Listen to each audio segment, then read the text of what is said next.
Welcome to Pindar Poetry. We hope you learned something new. You start by powering off and removing SIM or SD trays. This prevents short circuits while you work. Once done, open screws in sequence with the pentalobe and use a suction cup and pick to separate the screen. Apply steady, even force to avoid tearing cables. Make sure to place screws in labeled spots on a magnetic tray and photograph component locations. This approach saves time and prevents lost parts and explains why organization matters. Tiny screws and connectors are easy to confuse later.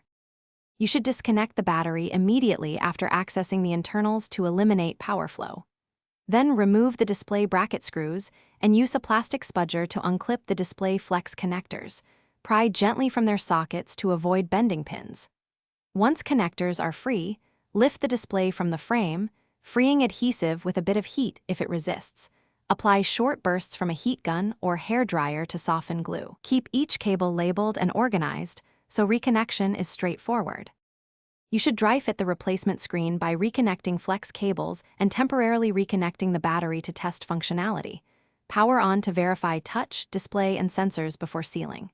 If everything works, power off, disconnect battery, apply new adhesive or double-sided tape, then seat the screen evenly and press along edges to bond. Replace screws and trays in their photographed positions. If you see no display or touch issues, reseat connectors. Check battery voltage, or swap in the old screen briefly to isolate whether the new Thanks for watching.